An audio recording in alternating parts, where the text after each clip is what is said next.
saying to Robbie Dees that it's a time in the season where boys need to stand up 400 or 5. Yeah, for a split. There's no doubt the question was asked is. I think the beauty I've got with working with these boys, the majority of them I've worked with now two maybe nearly 3 years, some of them. So you know it's in the building. At this stage of the season, playing football and winning games in the Premier League isn't just about being a good football player. You've got to make sure that you deal with certain situations, and when that's tested, when you're from a negative situation, you've got to remain positive and you've got to remain calm. And I think the 4 wins we've had, obviously it was 3 clean sheets out of the 4 before today. Games with Dundee, you never get clean sheets, there's always drama for some reason this fixture, the amount of goals. But we were good enough to win the game today. Normally 3 goals wins your home game, and thankfully it was enough today, but we could have been out of sight. We could have been 4, 5, 6 with chances created, and you think maybe just at the death there when you go 3-1 up that would be it. But you know, Dundee are fighting tooth and nail as well. They've got their own agenda. In this Premier League, the way it's set up with 12 teams, it's brilliant for them to. I love the split. I think the split's one of the best things we've done. But when you've got a situation when you're just outside the top 6 as we were, then that first round of games every day from 12th to 7th had work to do, and including us. We then lose Motherwell for that, so they become safe. Then the next round of games, Hearts get themselves safe, and then the day we've made ourselves safe. But it's a lot of tension, a lot of anxiety. That's the nature of the league. Is it the best format? Is it the best way it should be?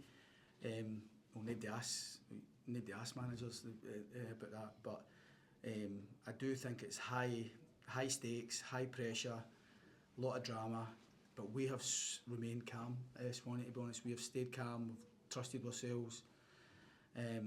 Team selection's been steady as well, because you know, managers pick, if you win a game, you're normally pleased with the performance, and we've managed to pick the same team time and time again, which I think helps.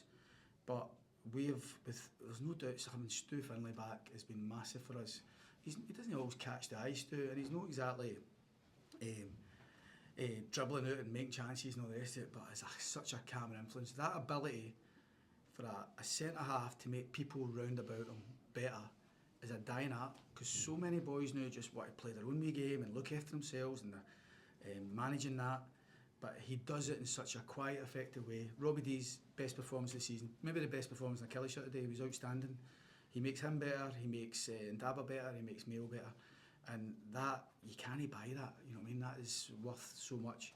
But getting Vassell back, we've missed him as our captain, and even just in and around training, I think we've got key players back at the right time. 4 wins out of 5, the type of form that we always knew we were capable of.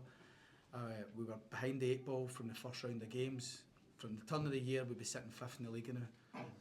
We've acted like a top 6 team, we've behaved like a top 6 team in the last wee while. It's just a pity we ran out of time and we never made the ground up from the tough start we had.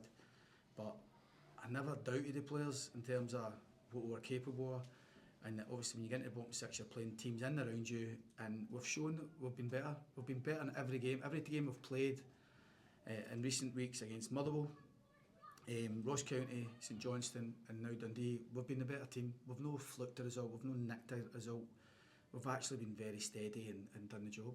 Just a huge sense of relief as well, as I imagine, when you were. Aye, there is, because we know what's at stake. You know, I was annoyed that we were in this situation, but we had to deal with it and dealt with what we did. And as I say, I think I have got the benefit of knowing the players and we've worked closely together for a while now. So we're still without key players like Joe Wright and Brad Lyons, McInnes, Matty Kennedy's training's affected, we're not getting him. So it's not exactly been as if everybody's all of a sudden back. We've still got wee issues, but I think some key players have come back and made a difference. Derek, the question you don't want to be asked, but so much speculation this week about linking you with Hearts. Is there anything you can tell us? Well, there isn't, because I've heard all the speculation as much as yours. But anybody who knows me knows how much I've got a brilliant relationship with the club and Billy Bowie, and I'm sure that if there had been contact, Billy would have told me, and there's been no conversations between club to club. So you can never ever as a manager or as a player stop speculation. So I'm well aware of it, I'm well aware of the chatter, and a lot of people are coming up to me. But Billy and the club, I speak to them regular, nobody said there's been any contact, so it's difficult for me say that when there's no contact, do you know what I mean? So I'm just delighted we've managed to get a real highlight today. I loved seeing how the players responded to the supporters. It was bathing in sunshine out there. The fans, again, we've put them through the ringer a wee bit in the last few weeks, but you could see the relief clearly for the stands. I think there was also a bit of pride in the performance as well, do you know what I mean? The fact that we actually looked a wee bit more like ourselves again, and free flowing. You know, I've got to accept that when you play with two wingers and two centre forwards, there's parts of the game that you're not going to get all your own way. But I need us to carry a threat, and the day we always carried a threat, and we got 3 goals. We could have scored more, as I say, and it was a good day for us, and we needed it. We needed a day like that today. What was your understanding of the VAR check for the? So, first of all, I didn't think there was much in it. I didn't think Simon Murray was really appealing for it. So that was the first part of it. When obviously Don gets called over, we looked at it and we didn't think it was a penalty, but then we were on our little monitor, which isn't always accurate. We don't get the same angles as they do. We thought they may have been offside and maybe they were checking that. But the fourth official, when I asked them, when there was no point giving, I asked them what was the reason. They said the challenge was outside, VAR can't get involved. The challenge was outside the box. I haven't seen the challenge again. Why would they get involved then? Because in case it was in the box. So they couldn't then reverse the decision because they felt the foul, and I'm assuming then it was onside because the explanation was the foul was just outside the box. I spoke with Doc there, and Doc, he's seen an image that he thought it was maybe inside. I've not seen it again. So thankfully we get on the right side of it this time.